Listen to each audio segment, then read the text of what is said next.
Welcome to Running for Real, a global community with a shared love and curiosity for running. Together we reconnect with the reasons why we love to run and discover ways it helps us become better people.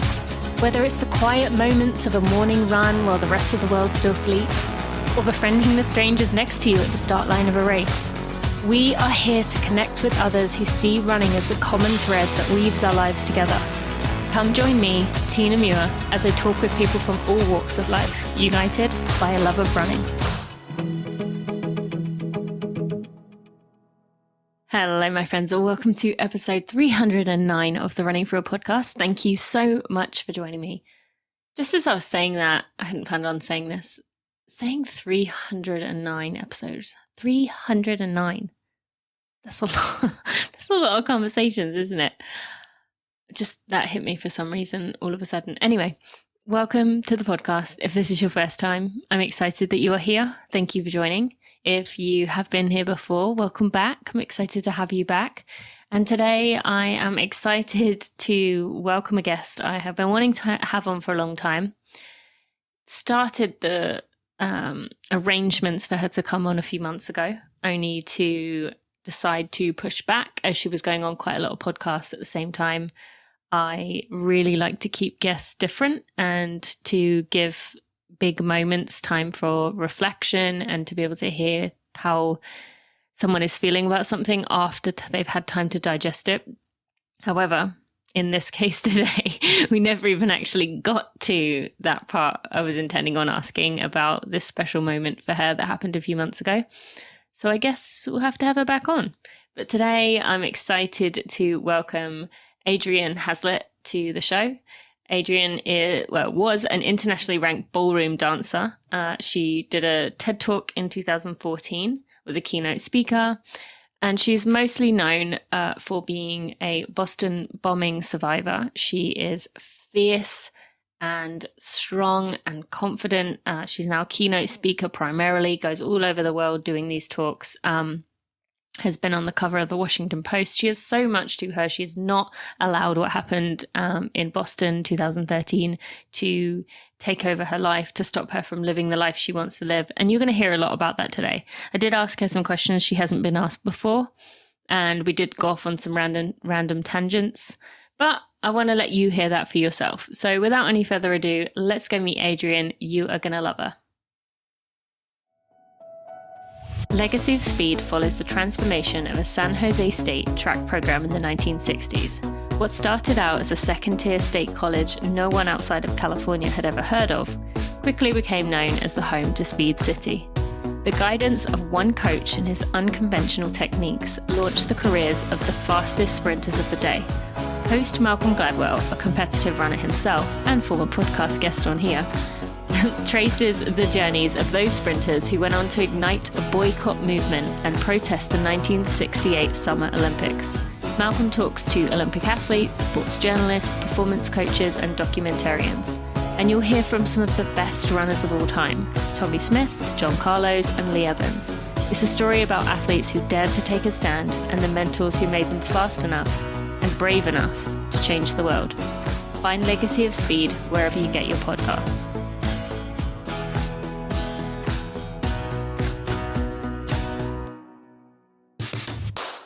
Adrianne, months after we were originally going to do this, I am very excited to welcome you to the Running for Real podcast. Thank you for being here. Thank you so much for having me, Tina. It's wonderful to be here. Yes, and as it was to meet you, well, it was more than a few months ago now. We're getting into the point where it was like earlier this year or early in the year. It seems like yesterday, though, doesn't it? Yeah, you and I got to meet in person, and that was really exciting. I think that was a pretty exciting day for everyone involved, especially the people in the, I don't know how to put this without it sounding like a privileged separate room, but in the space that we were... It felt like a privileged room, that's for sure. Yeah. It was away from the chaos and such and the energy of Marathon Morning. We met on Marathon Morning. We did. In the famed church. Yes. So we were both there. I was running as a guide with Kyle, and you were getting to run Boston that morning. Shalane was in there, Alexi was in there, Lisa was in there, and Kyle was in there.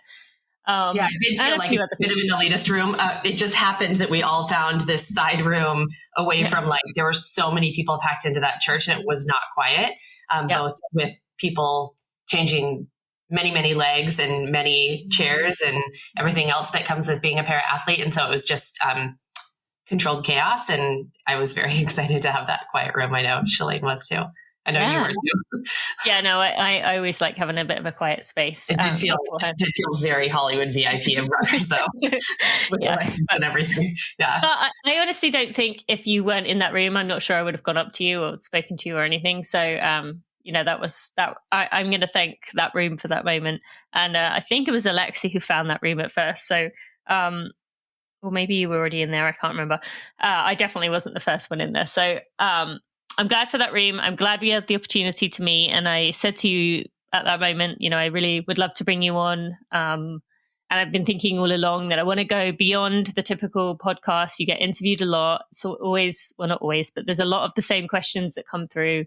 And I encourage people to go listen to, is there one in particular that stands out that kind of covers the journey to that point?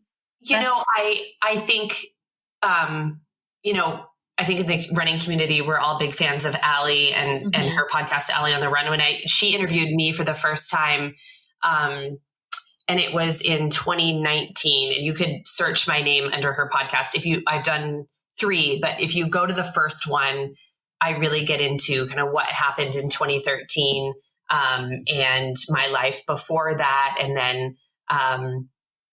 then kind of getting into running. So I would suggest, if you're going to get kind of a bird's eye view of a 101 Adrianne, then it would probably be that one. Yeah. Okay. All right. I will definitely put a link to that. And Ali as always, does a wonderful job with everyone she interviews. And so I'll put that there. Thank you. Just a bit of different styles. She's a bit more I hesitate to say professional, but she definitely is. I'm a bit more as if I have done zero prep and I'm just kind of talking to a friend sitting in a coffee shop. But it is what it is, and it works. I'm here for it. Well, thank you. That's kind. I want to begin. I said I'm not going to cover a lot of the typical story. I mentioned in the intro, some of your background, but also what you have kind of become known for, essentially, and some of the big things in your life. But this year you ran Boston. We're going to build up to that story, how important that was to you. And then I actually am more interested in now how now you've had time to, digest it, what your thinking is now, where you're at now. But so I want to get to that. But beginning, I just want to give a tiny little recap. You were a spectator at the Boston Marathon. You sustained life-changing injuries when 2 pressure cooker bombs went off at near the finish line. And you weren't a runner at that point, but in that moment, you decided to become a runner, and you decided one day you would run up Boston. Was that immediately a kind of middle finger up, I'm gonna do this, because you essentially tried to take that opportunity to live the life that I choose? Or was it a thing that you felt some kind of pressure because it was at the Boston Marathon? Gosh, that's a good question. I was doing an interview with Anderson Cooper, and this was like 4 or 5 days after losing my leg.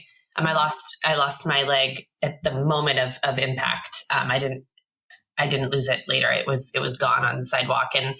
And Anderson came in for an interview, and he said, "Do you think you'll dance again?" Because I was a full-time professional competitive ballroom dancer, pretty much the opposite of runners, showing up sweaty and unshowered. And I was like 2.5 hours and long fake nails, fake hair, fake colored hair, fake eyelashes, fake tan, like I was that girl, 4-inch heels every day. And he said, "Do you think you'll dance again?" And I said, "Yeah, I think I can, That's a ballsy question to ask you 5 days later. It is a ballsy question. Oh, for sure. Ballsy. Yeah. He's a dear friend, but yeah, at the time I was like, I don't know. I think so. Now. But it felt, yeah, it was ballsy for sure. It felt so good to say that out loud and to set a goal out loud. And I felt it like in my knowing. I always call it my knowing. Those people that are fans of Glennon Doyle know what I'm talking about. And it felt so good to me in my insides that I decided to also say, I think one day I'll also run the Boston Marathon. And my dad was like in the back, like waving his arms, like, you forged notes in high school to get out of running the mile, which is not a lie. I absolutely did. I never ran the obligatory like mile every year in high school. I would hide in the bathroom under the bleachers, write a note, I did not care if I got caught. I served many detentions. My last detention was like the day I walked at graduation. And, you know, he was just waving his arms knowing that I wasn't a runner. And Anderson said, do you really think you can become a runner? You've just said you're not a runner. And I said, there was one time in my life where I wasn't a ballroom dancer and I learned how to do that. So I'm sure I could. And it shocked me that came out of my mouth. Granted, I was highly medicated. But I also knew about this Boston Strong message and movement that was happening already, even just a few days in. And I wanted to say a big thank you to that community of runners and beyond that were showing signs of support. And I certainly was not watching the news. I was not listening to the radio. I was not getting reports of what was actually happening, but except for my dad and a couple of close friends who were telling me very minor things that were happening, but I did not watch the news. Like, yeah, if you're in it, you don't watch the news. It's the people on the outside, I think, who watch the news. For sure. Yeah. It's too real for me. I didn't want any new information. In fact, for 3 months, I thought that maybe even longer, I thought that the blasts came from the sky. I did not know they came from the ground. I didn't even know the city was on lockdown because the FBI was transporting our families back and forth. So nothing changed for me. But I digress. To answer your question, I think I said it. I think I wanted to become a runner because I felt the love from Boston, but I also wanted to become a runner because I knew I needed a new goal. I think my subconscious knew at that time that I needed a new goal and I needed a reason to learn how to walk again. Dancing, I was very familiar for what dancing used to feel like, and I knew it would be different. But taking on a new muscle memory sport I would have no comparison. And we all know comparison is the thief of joy, right? So even though I learned how to dance again and I've performed and I've competed, I won my first competition back. It was very local. I went under a false name and hid my leg and did the whole thing just so I would have like a fair shot.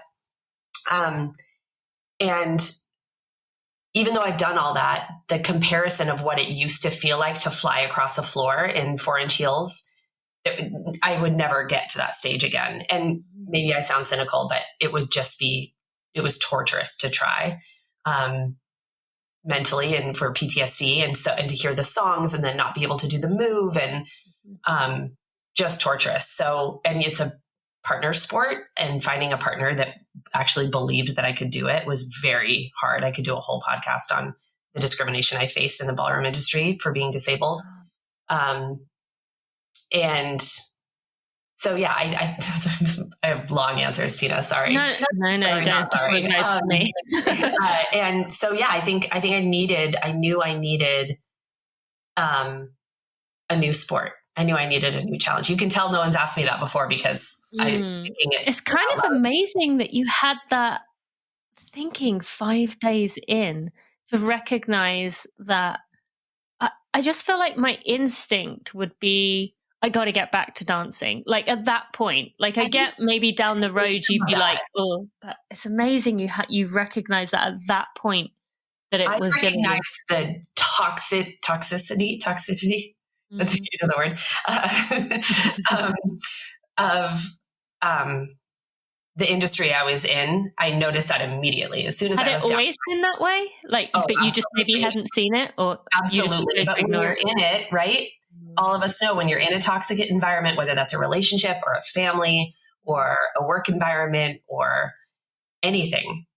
When you're in that environment, when you're in the middle of watching a show for 20 seasons, you don't even realize how toxic it is until you turn it off and you go a week without it.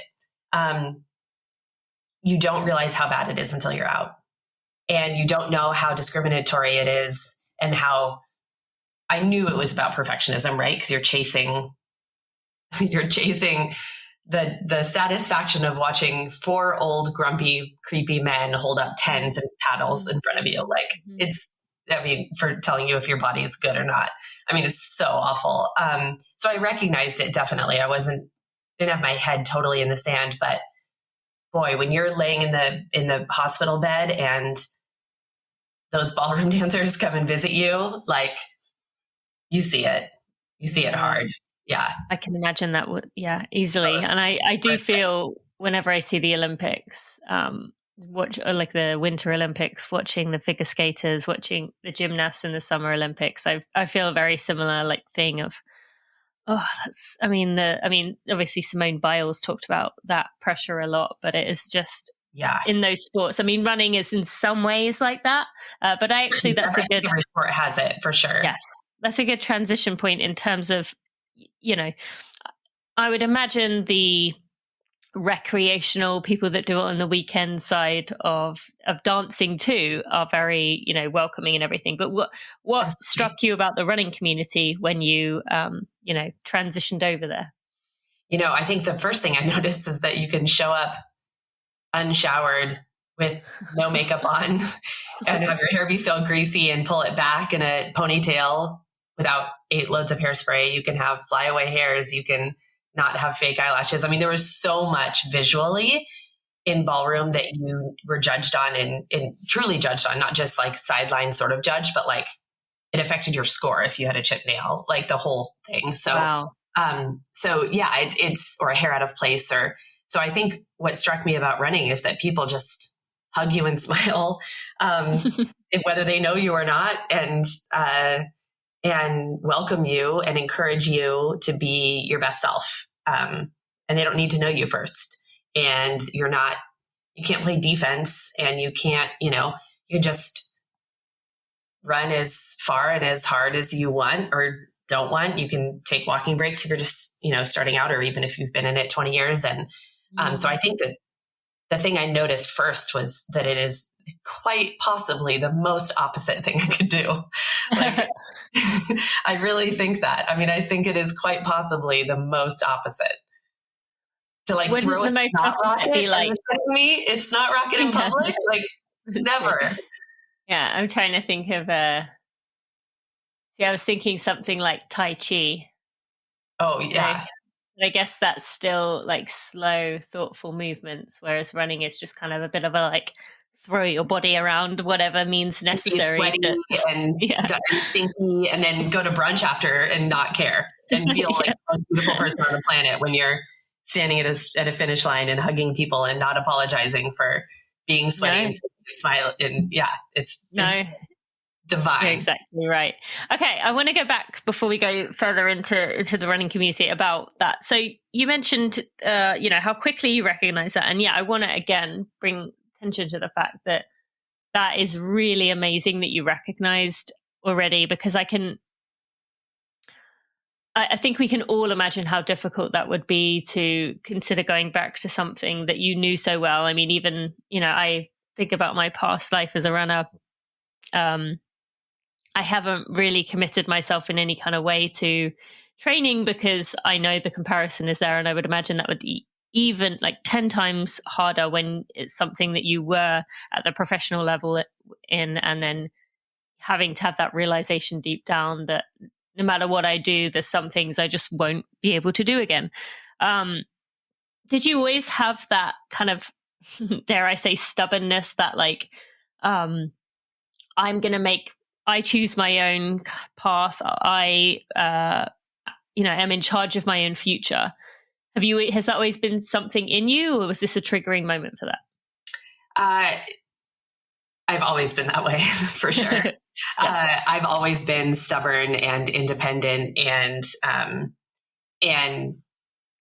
hard-headed, depending on who you ask in my family. And I I was adopted. My brothers were adopted as well. We aren't related to each other, but we were all adopted. And I've known that my entire life. And I've always thought like I'm my own person outside of these people and their values and their commitments and their beliefs, and not in a sense of like not feeling like I belonged, but I've always wanted to honor who I am at my core, because that felt like I was honoring my birth mother. I didn't know who that was at the time. And so, yeah, I've always, I can't fight it. I'm just an independent person. That's my personality, but I've also honored it and thought it was a real gift, even when teachers or other authorities or a mom or whatever was like, like that's not, so yeah, but I also, to your question, have learned through trauma, now multiple traumas throughout my life, that, obviously what happened in Boston didn't only happen to me. It happened to 280 plus people were physically injured that day. Mm-hmm. A lot of them had tinnitus. A lot of people lost limbs. A lot of people had severe shrapnel damage, and tinnitus is like ringing into the ears for those that might not know. I don't have that. I plugged my ears right away. Somehow got lucky. And because there were a lot of people that were injured, there are a lot of people that you get to see handle it all differently, which is exactly what you would expect, right? If you were in an elevator with people and it fell and you all survived, then you would all handle it very differently. That's based on how you grew up. That's based on your habits. That's based on your coping mechanisms and genetics and choices and so on. And so I have learned through therapy and through experience, just watching different people, that who you are, like who I am at my core, and being very independent and fierce and stubborn and all those things, however you want to word it, who you are at your core, post-trauma, that is in neon lights above your head. So if you are always a victim, if you say, of course I spilled coffee on myself, of course he didn't call me back, of course I didn't get that job, of course my house purchase didn't go through. That's Fred. He's my service dog. He's just saying hi. He's saying that's not you. He's saying that's not me. Exactly. And so, yeah, I think when you always think of like victim mentality, I know, babe. Okay. He's like, you are not a victim. He's like, you're not a victim. When you feel that way, then that's going to be in neon lights above your head. And for everyone you encounter is going to know that. And if you feel like you're a survivor and you're going to get through it, then that's in neon lights, maybe to a fault. Like I am stubborn and independent, but that is also to a fault. It is hard for me to ask for help. It is hard for me to lean on others. And so, I'm not saying one is worse and one is better at all. Here, there are definitely downsides to being fiercely independent and stubborn, without a doubt. And I've found all of them, hopefully all of them by now. I'm sure there are more. But yeah, I think I've always been that way. But I think that that's innately who you are. And it's just really, really emphasized in like highlighter pen after you've been through something hard. No, that makes sense. And it's interesting that you said you've come up against, all the hard things about being that way, and being that way myself. I definitely feel that. And I was going to ask you, do you feel that in other areas of your life? Like I found at times it's exhausting, especially the not asking for help thing, like just barreling on ahead, and then your body eventually is like, hold up, I'm past exhausted. Like I'm stopping you, shutting you down right now. Like, have you had other areas of your life or other times in your life where your body or your mind has said, okay, I know you're fierce, I know you're independent, I know you want to do things for yourself, but this is enough? Yeah, definitely. Both my body and my head have said that at different times. I think the one that pops into my brain first when you say that, I got myself there almost before Worlds in dancing prior to 2013, but it was minor, just dehydration and so on and so forth. But just plain like powering through and trying to be independent. Speaking of life-changing, it was 2014 and I had been asked to be a witness in the trial against the monster that did this, whose name I never say. And I was one of the key witnesses in the sentencing phase and needed to see video of myself getting blown up over and over again so that they could play it in the courtroom, and I could still get my testimony out while it played. You have to desensitize yourself to that. And so I was simultaneously moving out of my home and getting a divorce and finding a new career in speaking because I wasn't dancing. And I was only a year out post-trauma. So yeah, I was done with another session with the FBI and head of prosecution, and was walking down the hallway, and we had spent quite a bit of time together, and you get to know someone very quickly. And they're still my very dear friends. They were watching the marathon that day. They were out there cheering for me. We text all the time. You can't go through something like that with people and not be brothers and sisters after. Mm-hmm. And I was walking down the hall and I just collapsed. And I'd been crying for about 2 hours, but I just collapsed, and I wasn't even crying anymore. My body just completely gave in, and I went to the hospital, and they said it was just overwhelmed. And that was the first time that that I knew that your body could actually shut down after, like, my brain was like, we got to do this. This is important. This is important. And then I need to call the movers, and then I need to make sure I turn in the application for the other apartment. And then like, I was just barreling through, and what I was going through was just nuts for any one of those things. And so, yeah, my body just gave up. And I learned a lot, for sure.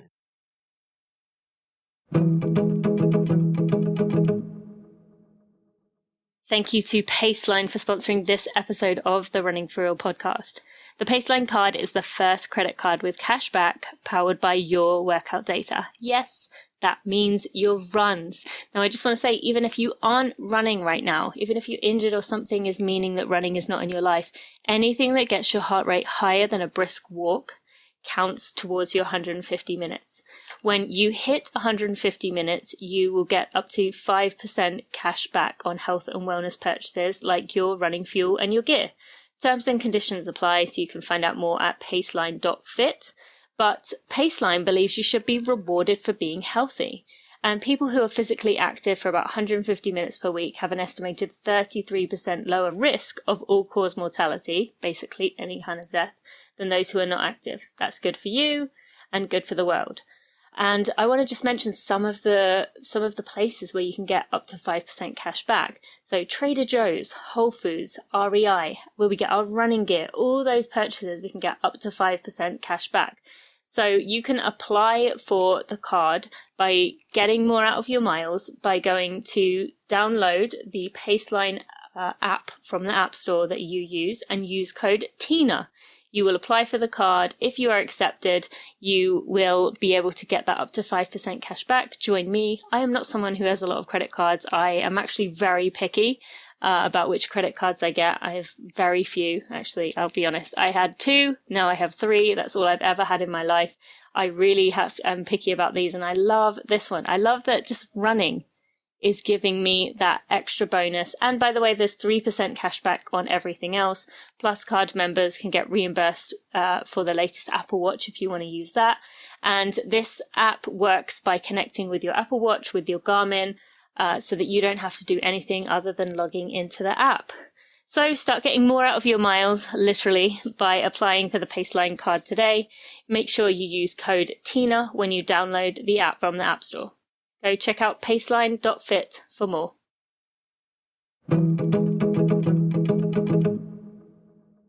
Yeah, so what do you do now to stop yourself? I mean, I'm assuming, you said this is your career, you do the speaking gigs, you have these opportunities. Obviously, Boston itself is a big part of your life, the marathon that is. How do you stop yourself from coming across that situation? The reality of that intense of a situation is unlikely, but there's got to be things where you're kind of pushing it a bit too much. How are you going to stop that from happening, or how do you stop that from happening?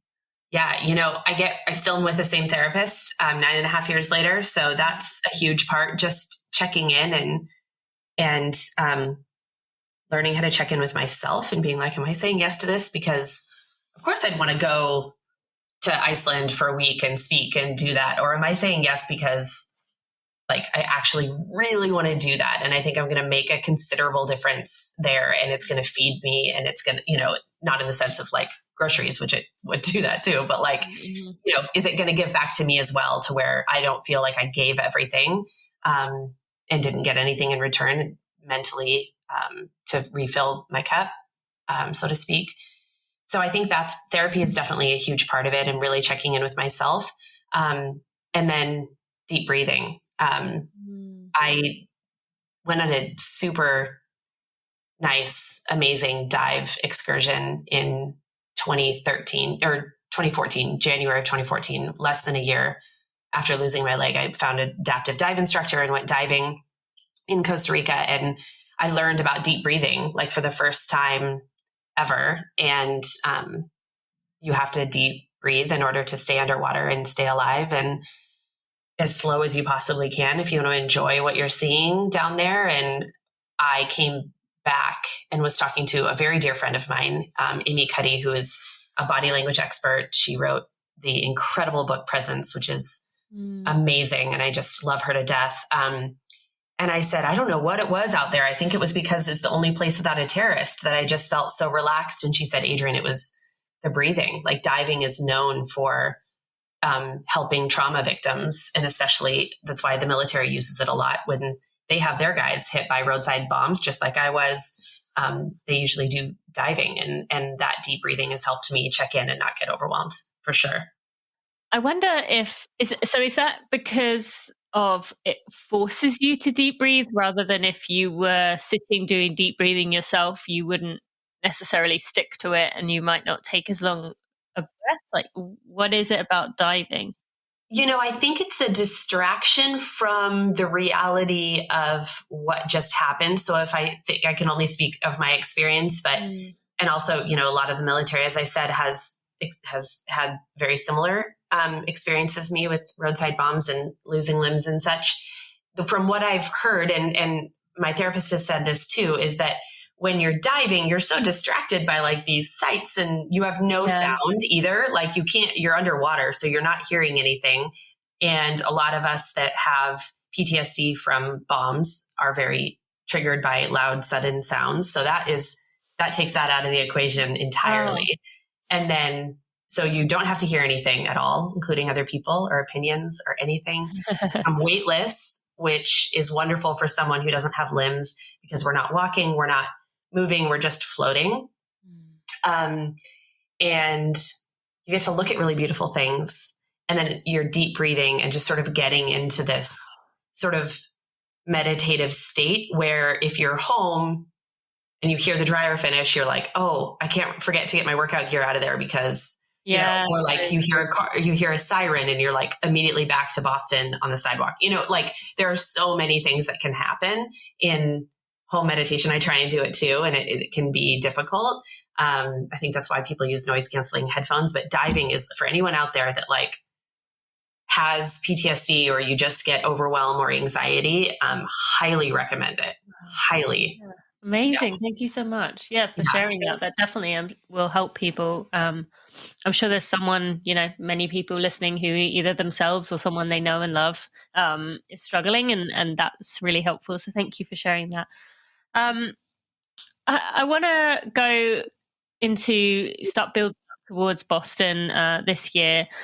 So as I would imagine everyone, if not knows the year, roughly somewhat remembers the year, 2013. You mentioned 2014 there. But it's hard to imagine how difficult the road to Boston ended up being for you. So let's go into some of the key moments there. So take us back. You decided you wanted to be a runner. I would imagine early in that time, you were like, I'm going to do Boston 2014. That's going to be the year. So tell us, you know, walk us through what happened from that moment you decided to become a runner to, you know, where it went from there. Yeah, absolutely. So it's a long road to Boston, as they say. It's a long road, whether you're deciding to run a marathon just 3 months from now. It feels like a long road. So 2013, I decide I'm going to become a runner. I decide this. I tell Anderson, who I truly, at the time, his eyes are so mesmerizing. I thought, this is just between us. And I just like had tuned the cameras out and didn't realize it was live and like his most watched interview at the time. And then you have accountability, right? That's what happens when you tell a bunch of people. And so I found out obviously that like very soon after that it would be a long time before I'd actually get a leg because I just had surgery. Obviously my leg was incredibly angry at the blast and the shrapnel and I had a severe injury on my right leg as well. In my thigh, it was open up with tons of shrapnel. I have a massive scar on my thigh. And I had a lot of clogged stuff. I mean, it was a lot. And so I didn't get a leg for a while because those stitches need to heal and then you can walk in it and then your legs start shrinking. So I was barely in a prosthetic and when I went diving and then learned that I would never be able to train for a marathon to make it by 2014. So the Boston Athletic Association gave all of us survivors they gave us each two what I would call a golden ticket, like two complimentary invitational entries, which means you don't have to raise money for charity. If you want to, that's cool. But like, it's just an invitational entry and you can use it yourself. This was to all the survivors. You can use it yourself or you can give it to someone you love. And I had no runner friends. Like I knew no one. And I had these two like complimentary waved bibs. And I was like, I don't know who I'm going to give these to. And I couldn't do like some giveaway or something because then it would just be madness and I wouldn't know how to do that anyway. And I just barely joined Twitter and Instagram, barely at the time, under Anderson's guidance. And I did not want to do it. And now look where we are, highly addicted. And so I called my brothers and they're both artists and we're not runners. And I said, do you want to run the Boston Marathon? You can do it in my honor for like a charity or whatever, you can raise money for a charity, whatever you want to do. And they decided, yes, they would do it. And it was amazing. And so I finished, the BAA gave me a valid bandit bib is what they called it. So it's a bandit bib, meaning you can jump in, but it's like planned where you're going to be. I had two cops right next to me. And I jumped out at right across the street from the Forum restaurant where I lost my leg and hobbled the last like 0.02 miles with them, 0.02 of a mile, and finished. And as a good little sister would, my brothers are twins, they're the same age as each other. And as a good little sister would, I turned around after it was done and crossed the finish line. And I was like, that was really hard. Like, Adrianne, I can't even stand you right now. That was 2014. 2015, I was testifying the next day. It was either the next day or 2 days later. And so I was not out in public because I was a massive witness in the trial and I didn't want the outside energy of the marathon to be anywhere near me. And a lot of people knew I was testifying and there were a lot of yelling and opinions and protests and death threats and all sorts of things. So I couldn't be out. That was 2015. 2016, and I started to learn how to run then in 2015. And announced that I would run the 2016 Boston Marathon, announced that I would run it, this time not on a ton of pain meds and not looking in Anderson's eyes. I just decided I would actually run it because I had made this promise to Boston and I wanted to fulfill that promise and a promise to myself. And I went on one 10-mile run, walk, hobble on a running blade that I didn't know how to use. I was told by a lot of people in my amputee community that I couldn't have a coach because there wasn't an amputee runner coach. And I shouldn't run with a regular running group because they weren't amputees and they didn't run like me. And so I also had 3 extra. Isolating. It was, it was so isolating. But in a way it paid off because I had no idea what I should be training for. Again, didn't have any runner friends. And convinced 3 friends after getting 3 extra very kind bibs from the Boston Athletic Association again. And I invited my boyfriend at the time. I was long divorced by then. Dan and his brother Gordy and my best friend Jessa, none of them were runners, to run with me. So we towed the line and I had a complete panic attack when I heard people talking about fuel and sleep and training runs. And I didn't know anything of what I was supposed to be doing. And I turned to Dan and he was like, Adrianne, what will get you to the finish line is nothing compared to what got you to the start.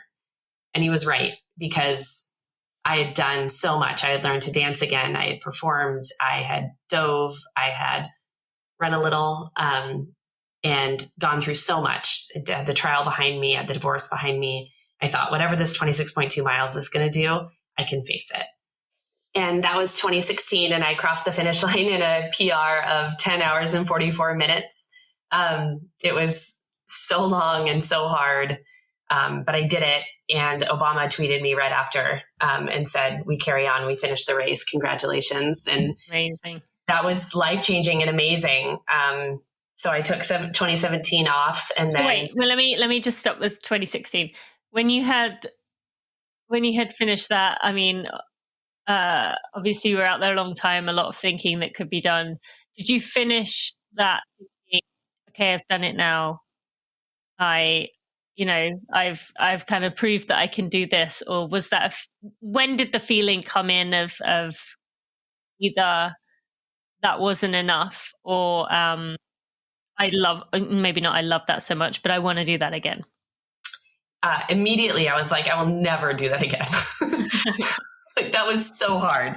In fact, I was just at the BAA 10K recently, and I ran into, the BAA is they're like family to me at this stage. And one of the guys said, I remember being there when you finished and in 2016. And I was like, yeah, I remember that. And he said, we closed down Boylston Street again, because I finished when it was already closed, or when it was open again. And then they closed it again and took a golf cart from Boylston over to Commonwealth, where I lived, and delivered me to my house because I could barely walk. And it was like a police escorted golf cart from the finish line to my house, which is so amazing. But I was never going to do it again. And then I started to see people winning races. I became interested in the running community, and I had people that reached out and were like, oh, hey, we're going for a run here. Do you want to join? And I was like, wait, what? And there's so much happened out there. I met a guy who was a race director in Ireland, and we were all invited to Ireland and went out there for a 10K. Like, I started to become involved I went out there with Bobby Gibb and Amby Burfoot, of all people. Like, it was amazing, amazing trip. And it was amazing. And I started to be in the running community and seeing people win. And I'd already met Shalane at that point. We met in 2014. But I didn't really know what an elite runner was. And I didn't really know like what races she was. I liked her because of the person she was, and we would talk and stuff, but I didn't know that much about elite running. In fact, when I met her and they said she's an elite runner, and she came in, I think she was like 7th or 5th or whatever that year. And I was like, wow, that would be really hard to fight your way to the front and stay there. Like, I didn't know anything about speed.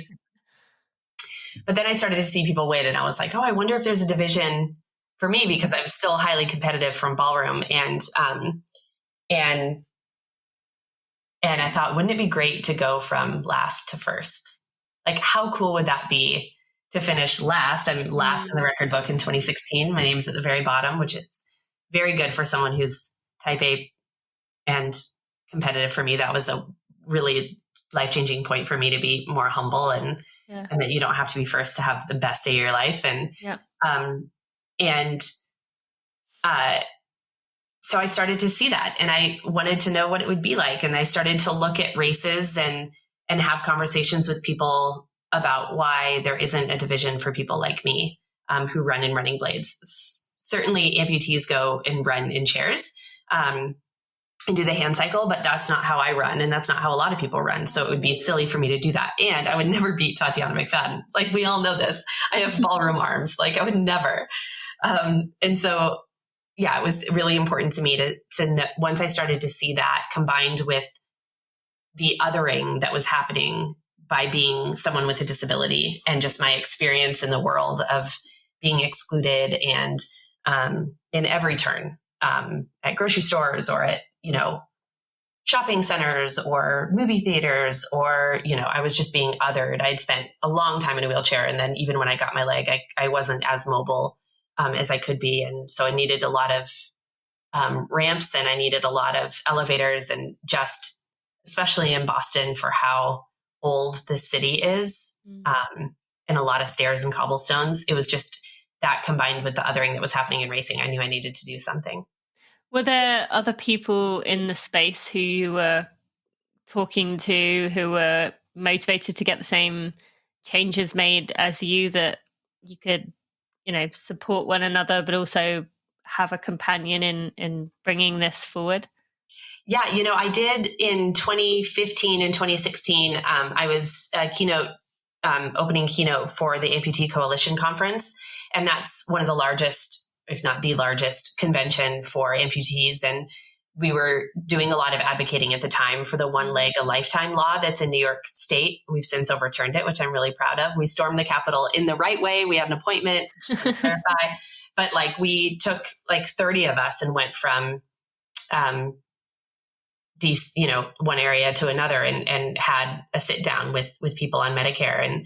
And it was a really big deal. And prosthetists used to have to go to court to get another leg for someone, which is ridiculous. And so I was doing a lot of advocacy and knew that the dials could be moved, but it was a long process. And I'm not, as we talked about at the top of this podcast, I'm stubborn and hard-headed, and just knew that I wasn't the only one.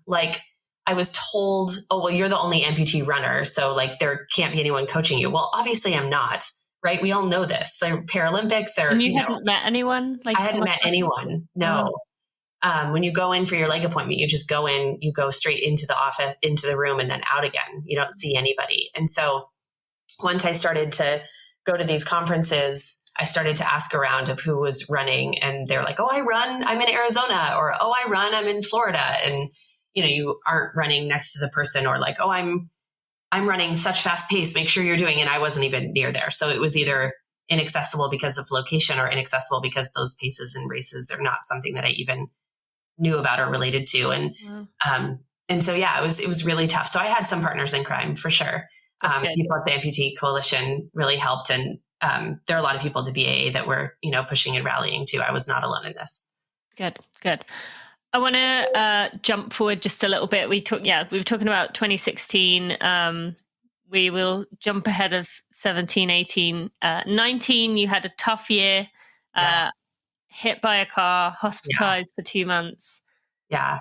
I mean, after all you'd been through, you mentioned earlier about after all I've been through, but that had to be a pretty hard hit in terms of, when am I going to get a break here? I mean, we as humans tend to say that, but this is another level of that, So tell us a bit for that, how difficult that was there, and then maybe even if you want to go on, the following year was obviously 2020, so you couldn't, even after the hospitalization, you couldn't get yourself back. So a rough 3 years. Anything you want to share? Yeah, it was really hard. 2018. I trained really hard, and I worked really hard with a coach and a team, and towed the line, ready to crush, maybe a, really, really fast marathon. And it was the year of the frozen car wash, as they say. It was so bad that they shut down Logan Airport.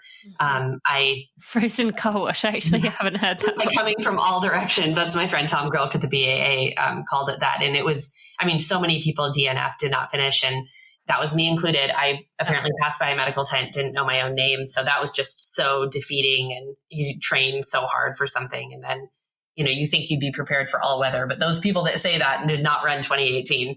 And so, 2019, I got hit by that car. I was crossing a crosswalk. I was not running at the time.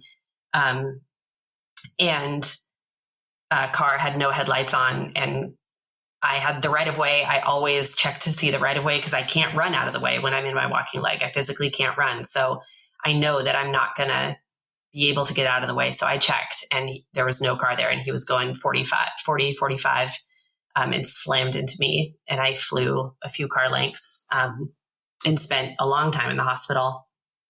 And then that was 2019, exactly 100 days out from the marathon, and I couldn't recover in time. I mean, I was really tough. I was very badly injured. And so, that was super tough. But But then 2020 was 2020, as we all know.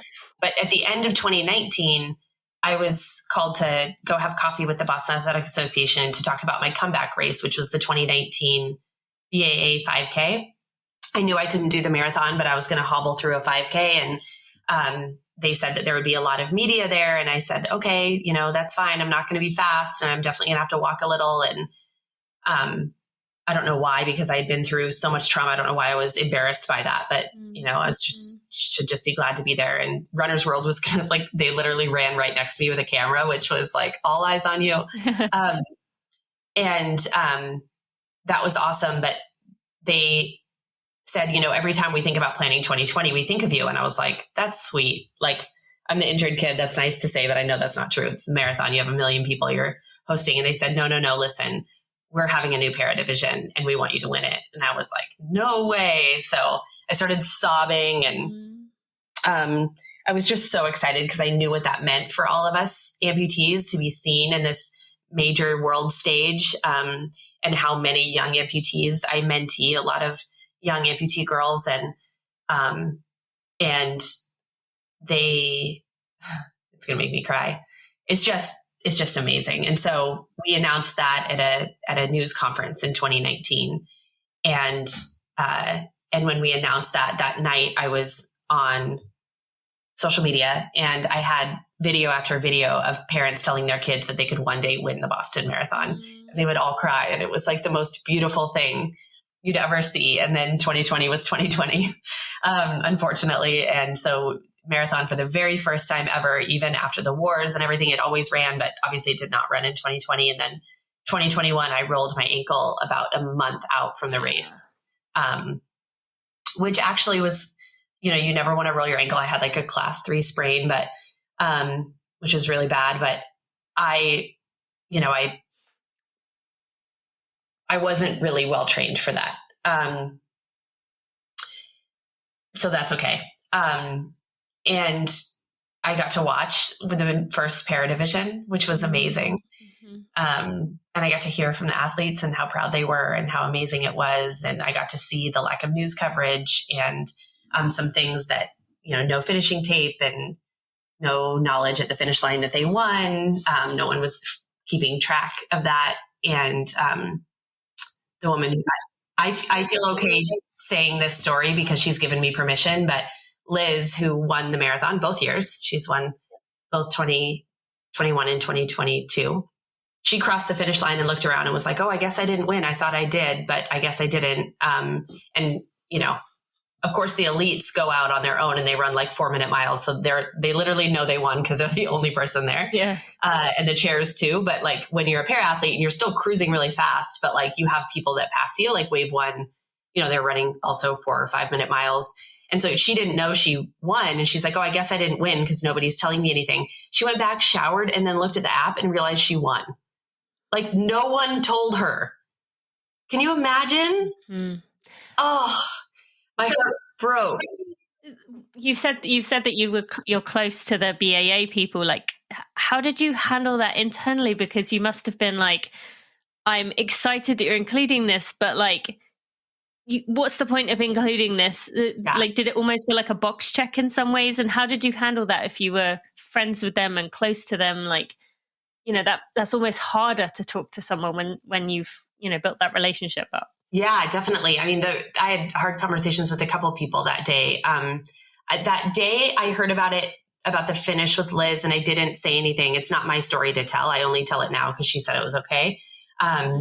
So I didn't say anything to the BAA because it's not my place. But that morning I was watching the national coverage, not the local coverage, and they didn't cover it.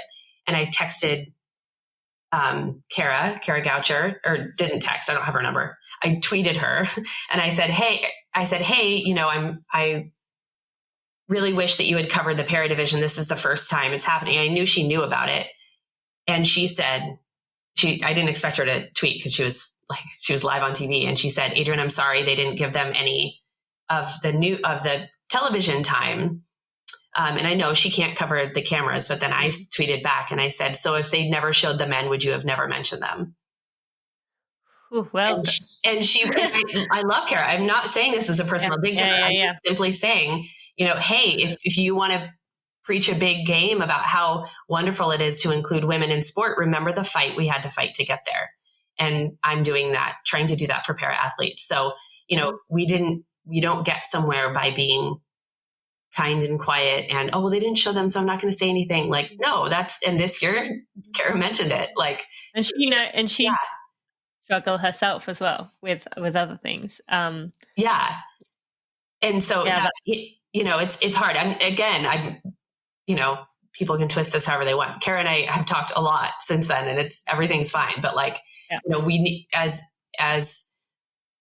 people who are broadcasting it and as people who are saying this is so inspiring, and I'm not saying that to Kara, she's amazing, but there were a lot of people in the upper decks of news media and television media and newspapers and the BAA that were like, this is so inspiring. And you're like, is it though? Is it? Because this is not. And so I didn't say anything to the BAA about the finish. And then it happened again this year. And I asked Liz if I could say something because they didn't have finishing tape. And they said that it's dangerous because there are so many runners coming in. And I said, every time I've finished, even in any race and had cameras at every finish line, I know you can close 3 feet of the finish line. You do it every time for me. I know I'm not worried about me. I'm not saying this to get the cameras on me. I'm saying this because if we don't have sponsors, no one's going to notice para athletes, right? If we don't then we can't afford to run. If we don't have cameras on us, then no other amputees are going to continue to train to be there. And then they're going to cancel the division because we're not going to have enough people. So I wrote the BAA before the 10K and I said, hey, just a heads up, here's what's happening. She didn't know she finished for 40 minutes. I think it would be a good idea to have tape, or at least tell the person at the finish line. And then the 10K was different. But yeah, it is hard. And I think things like this are all about, and then I'll drop it, but things like this are all about how you say it, right? It's all about the delivery. It's about saying, yes, I hear you say that, but here's why I'm doing it. And I'm doing it as a friend, and I'm doing this as your teammate to make sure that this new division you've created is getting the attention that it deserves.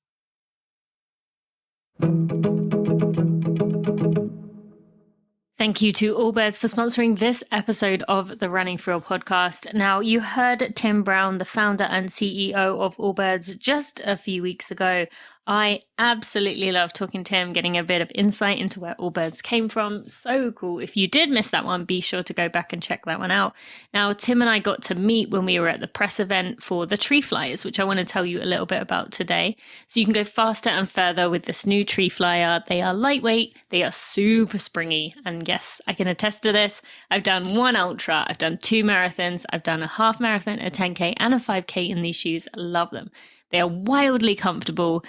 Even though I did that ultra and it was 95 degrees, they kept me comfortable. This distance running shoe is going to make your extra efforts feel effortless. It has this Swift foam, which is this new technology, this high performance midsole that is big on cushion and energy return, making those longer runs, like what I did, a lot easier on our body. They have an external heel counter, which, by the way, is made of the waste from the midsole, which is so cool. And flare geometric midsole that's going to help keep your stride steady. They are lightweight. They are breathable. The upper is made of eucalyptus fiber, which is really cool. And these shoes are just fantastic. I've really enjoyed using them. I love that they are made from, there's a lot of natural materials in there, and including a natural rubber, which make sure, by the way, you look up what natural rubber means. And they are just my favorite shoe right now. I'm wearing them often. You will see me in them all the time. And you, my friend, can go to allbirds.com to go check them out. They have men's versions. They have women's version. If you have an Allbirds near you, go check them out there. You can see them in person, try them on and see what you think.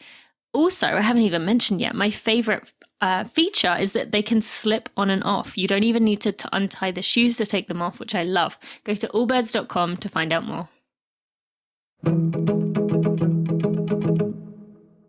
Yeah, I'm with you.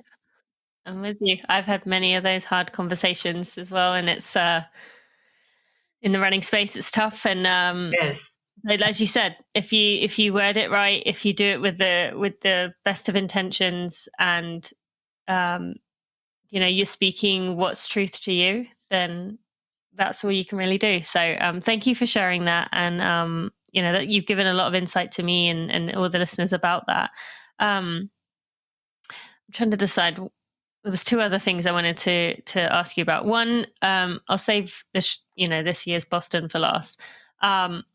You and I talked before we started recording. I was telling you about my curious 4-year-old asking, she's really been very interested and wants to learn about, amputees and people that, don't have vision, or people that can't hear. And,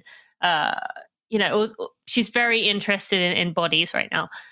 And I was talking to you about how she was asking me about people, and ended up talking about you.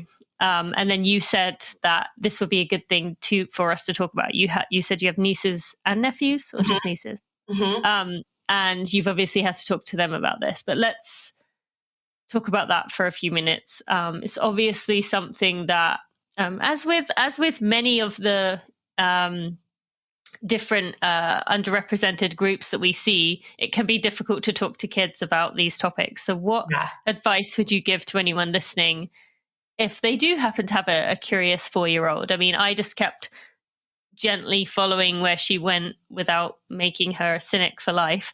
But what would you say? Was that the correct, thing to do? And what would you say instead? Yeah. I think we're all just trying to do our best at making sure that we're having the conversations we need to that are appropriate, right? For whatever age they are. And that's, I'm a big proponent of the truth, and I can be very blunt, and I know this, but I also know that, like, I don't want to introduce children to terrorism, right? Like, I'm not their parent. I don't want to do that. That's not fun. I didn't want to be introduced to terrorism, certainly not, up close and personal the way I was. So yeah, I have one of my best friends on the planet, Angela, has 2 kids, and Lillian Leahy is a little bit older than Aiden. And Lillian she and my dog Fred were born like a week apart. So 2 best friends having kids at the same time. And so she's 6 now. And she's always heard me because I've been an amputee now for 9 years, and she's always heard me talk about my leg. She's always seen my leg, but as people know, my leg doesn't always look like a different leg, because it is flesh toned and it is shaped like my other leg. But sometimes when I'm in my running leg, she'll be a little shocked and taken aback by that. And one time we were sitting this answers your question. We were sitting in the grass, and I was in a jumpsuit that was really baggy and thin because it was August in Boston and it's hot as heck. And and my pant leg was kind of rolled up, and we're sitting in the grass, and she's running in between this water fountain in the park. And Angela and I are talking, her mom, and she comes over and dives on me for a hug. And she kind of tripped over my prosthetic and landed on me. And then she kind of looked to be like, that felt different, and looked down and touched it. And she'd touched it before, right? She was a baby when I met her, and I've held her and touched her and babysat and done all the things. But this time, like, you could just see the wheels turning. And this was probably 4 years ago. And you could see the wheels turning in her little head. And she cocks her head to the side. She looks at me. She looks at my other leg. She touches my other leg. And this goes on for a minute. You can see the wheels turning. And I nudge Angela, and I was like, this is it. She's like, this is it. And I'm sure she's heard us talk about it, but kids are so observant. And she's like, it's different. And I was like, it is different. I was like, one's plastic and one's not. And I said, sometimes people have plastic legs and sometimes people have, she couldn't see the metal, right? So there's no point in telling her it's metal. Sometimes people have plastic legs and sometimes people have hereditary legs. And I was like, oh, hereditary is a big word. And I think I might've said regular legs, which, age appropriate. And she looked at it again and she said, why? And I said, I got an ouchie, and I had this with other kids before, and I've had to come up with something that made sense for an age appropriate answer that was not avoidant and not making someone feel othered, which I feel very passionately about. And I said, I got an ouchie, and the doctors couldn't fix it, so they gave me a new leg. And now I can do anything anyone else can do. And I said, I'm running Boston Marathon. And I was like, do you remember the Boston Marathon? She's like, that's cool. And I said, and you've seen me dance, right? She said, yeah. And I said, I did that in this leg. And she's like, wow. And then she thought about it more. She's touching both of my feet, touching my toes. I had them painted. And so I always have them painted. So she's looking at them. And then she looks at her feet, and then she touches her mom's feet. And she looks at me and she said, I'm going to cry. And she said, did it hurt? And I said, it really did. It really did. But I'm all better now. And she looked at me, and then she just tackled me for a hug. And it was the most beautiful thing. And Angela got pictures of it. Because we're both big picture takers to capture those memories. Our moms are college roommates. So we've literally known each other since we were both in blankets, way younger than Lillian. And she said, okay. And now she'll see me in my leg, and she'll still kind of stare sometimes and touch it. But kids are so observant. And so I think I got an ouchie and I got a new leg. Aren't doctors cool? Is what I'll say if a kid is in an elevator and I am in my running leg and it's really obvious. They'll say, oh, why do you have a robot leg? And the parent will hush them every time, or adult will hush them every time. And I will say every time, please don't hush them. I do have a robot leg. Isn't it cool? The doctor gave it to me.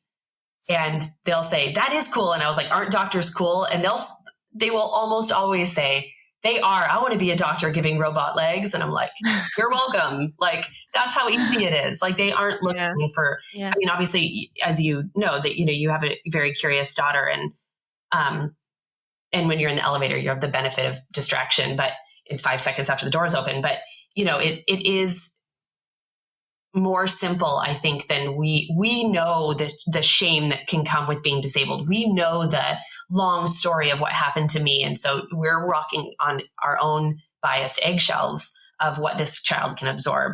But if we really think about it, you could tell a kid that an elephant is green with purple polka dots, like they're coloring in their coloring book. And we tell them that actually the elephant's gray, but we don't think twice about that. Right? Like, some people have legs, they're born 2 hereditary legs. Some people have 1, some people have none. Some people, like, it really is that simple. Like, all bodies are different. We don't have a problem saying, well, some bodies are bigger than others. Like, some people have purple hair, and some people, it really is more simple. And then as it gets older, it depends, what people can talk about. But I really do think it goes back to saying, she got an ouchie and it hurt. And then I got a new one, and now I can do a lot of really cool things. And the reason, your question with this is the reason why we do don't say anything, don't stare, don't point, don't do that. Is because for the adults in our generations, I'm 42, in the generations before us, we had really othered disability classes in school. Like, they were put in the hallway. I'm using they being, because I know that's wrong, but I'm saying this because that's how the teachers talked and our adults talked. They were put in the short bus, like the whole thing. Right. And we were told, the kids that weren't disabled were told, don't stare, be careful. Like, don't look, don't stare, don't look, just don't say anything. Don't, just be kind. And what we don't realize, and I really want to do a TED Talk on this, what we don't realize is that is the exact same tone that we use when they're getting too close to a cliff, or about to touch a hot stove, or about to hurt themselves, is we say, be careful, careful, careful, careful, careful.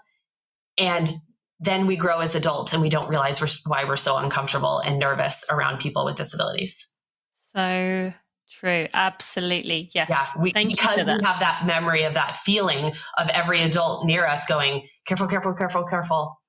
Yeah. It really is. So right. I'd never thought about the tone of voice, but you are absolutely it's a right. tone. Yeah. If you are like, oh yeah, hey, cool chair. Tell my kid about it. Oh, you don't want to? That's fine. You shouldn't need to. We'll do our own research at home. Like, yeah. Yes. No, it's some, and I, as you said, I do have a very, very curious child, and she asks all kinds of questions. I should say there are kids that won't be happy with the got an ouchie answer. Like, yeah, I was going to say she keeps digging, but I will say I answer her question, and as you said, I'm not going to say to her, exactly what happened in 2013, but I'm going to kind of tell a version of the truth.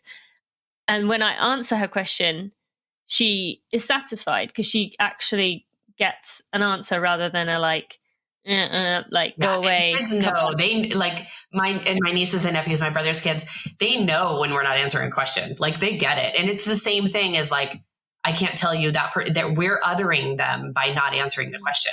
We're contributing to that. Absolutely. Well, thank you. This is really important conversation. And as much as I wish I could.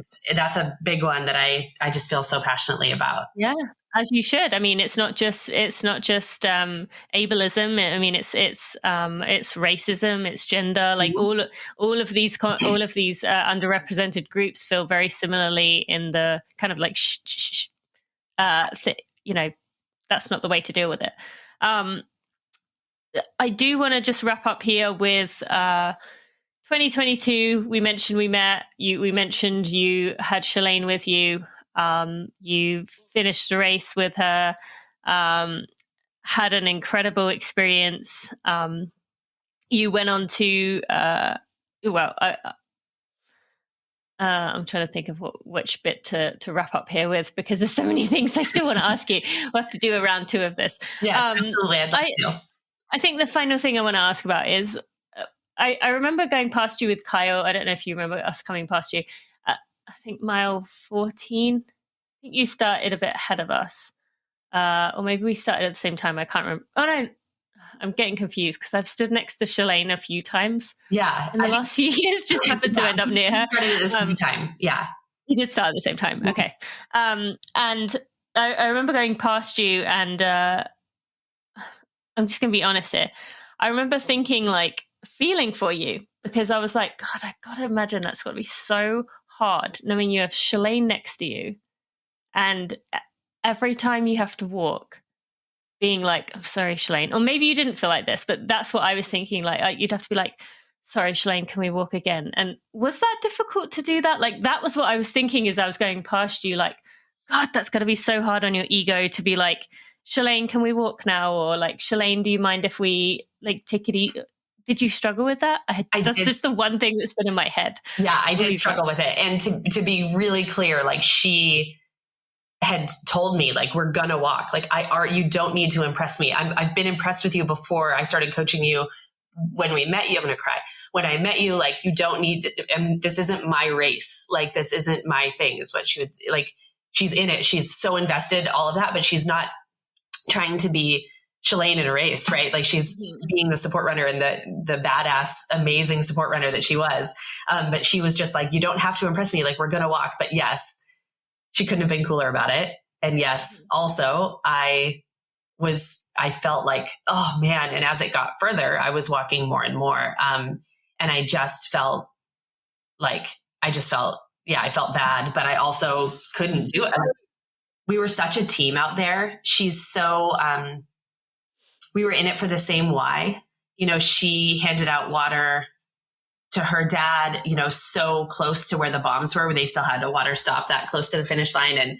And she's run that race, you know, and she was so invested, and she ran it in 2013, and we met shortly thereafter.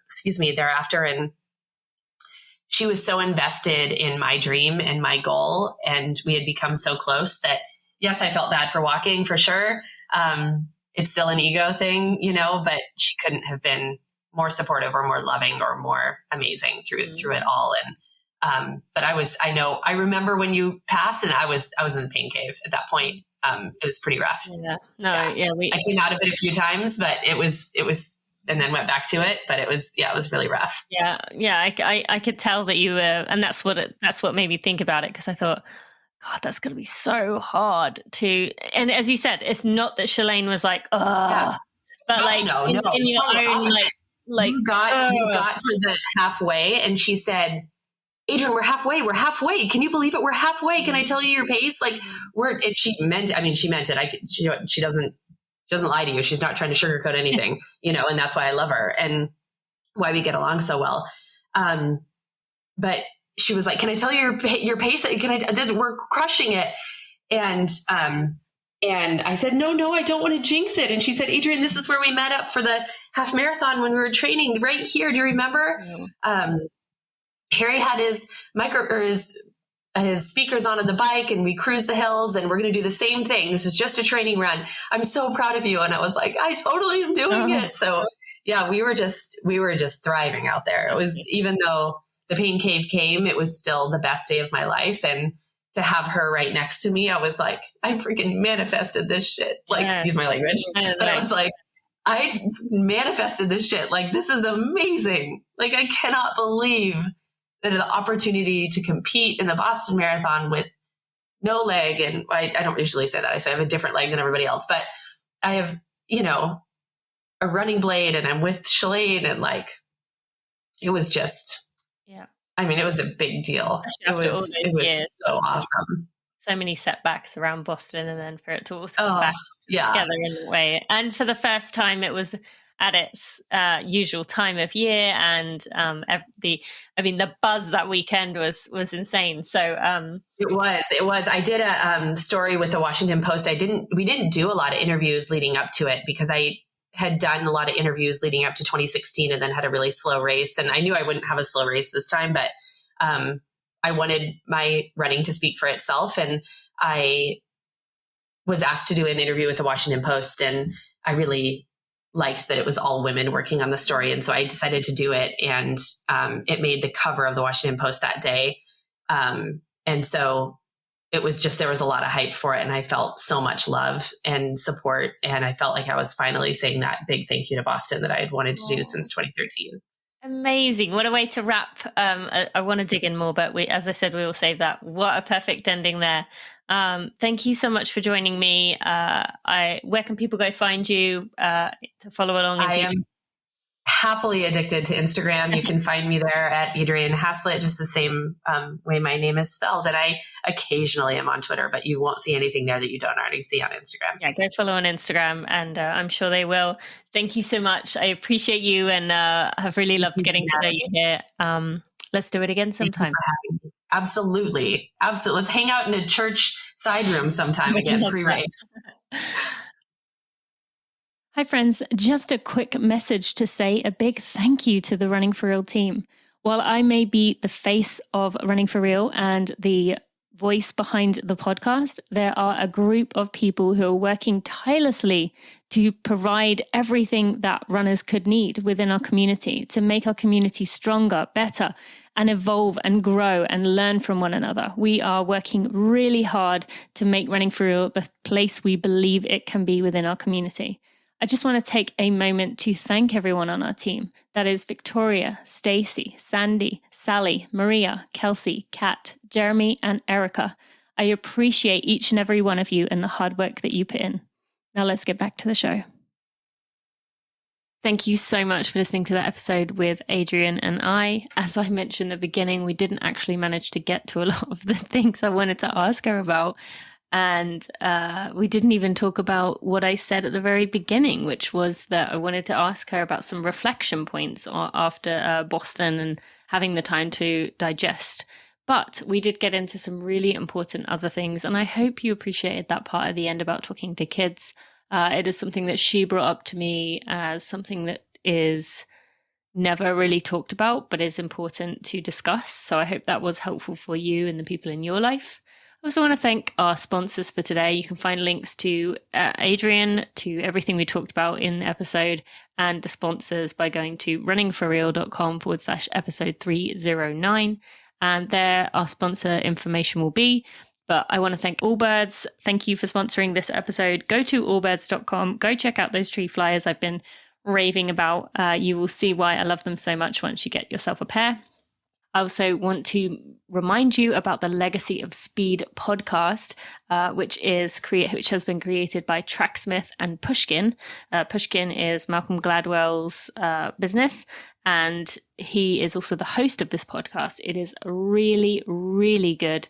It is fascinating. It is interesting. It is unique. They have put a really, really spectacular program together here, and I'm loving the episodes, and There's only going to be 7, so it's not a massive commitment, but it's definitely worth a listen. So go find Legacy of Speed wherever you find your podcasts.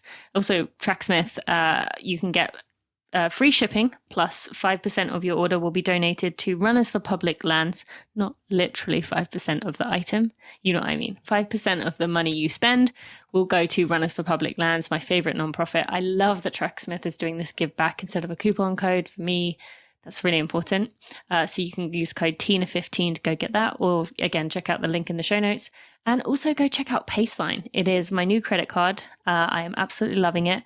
You get up to 5% cash back on health and wellness purchases by just doing 150 minutes of exercise.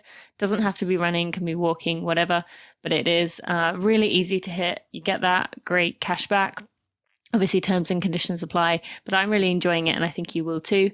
If you use the code TINA when you download the Paceline app, it will make sure that you let them know that you have come from me, and it will get you started on those special bonuses. Thank you so much for listening today. I hope you enjoyed that episode. I will see you on Monday for a Together Run, and then next Friday for another episode. See you then.